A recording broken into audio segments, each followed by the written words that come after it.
আর তো কটা দিন, প্রতীক্ষার অবসান। কুমোরটুলিতে প্রতিমা গড়ার কাজ শেষের পথে।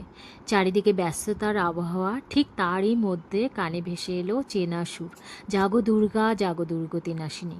আজ যে মহালয়া, মানে মা আসছেন, মানে শুরু হলো উৎসবের আসল দিনপঞ্জি। জানি তো ষষ্ঠী থেকে সব আত্মীয় স্বজন এসে পড়বে, আবার সেদিন তো ভেজ, পেঁয়াজও চলবে না। ষষ্ঠীর দিনে যদি হয় একেবারে অন্যরকম ভোজ, তাই আজ রইল একেবারে রাজকীয় কিন্তু সাত্ত্বিক স্বাদের রান্না। এই বিরিয়ানিতে এই মশলাটা কিন্তু মাস্ট। কাজু, চারমগজ, পোস্ত, কাঁচা লঙ্কা, আদার পেস্ট করে টক দইয়ের মধ্যে নুন, হলুদ, লঙ্কা গুঁড়ো আর বিরিয়ানি মশলার ভালো করে এক মিশ্রণ বানিয়ে সয়াবিন আলুর মধ্যে দিয়ে দাও। 70% রান্না হলে ওপরে ভাজা পনির মিশিয়ে দাও।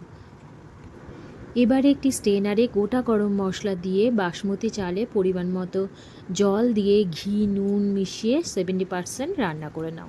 এবারে একটি পাত্রে তেজপাতা লেয়ারিং করে নিয়ে এক এক করে সয়াবিন আলু পনিরের মিশ্রণ, তারপর ভাত, এইভাবে পুরোটা লেয়ারিং করে তার ওপরে কেশর মেশানো দুধ, ঘি, গোলাপ জল, কেওড়া জল, মিঠা আতরের মিক্স করে ছড়িয়ে দাও ওপর থেকে।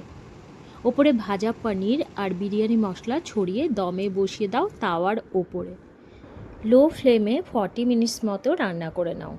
আর এত সুন্দর অ্যারোমা বের হবে যখন এই ঢাকনা খুলবে, বুঝতে পারবে। শেষে তোমাদের জানাই মহালয়ার অনেক শুভেচ্ছা। খুব আনন্দ করো পুজো।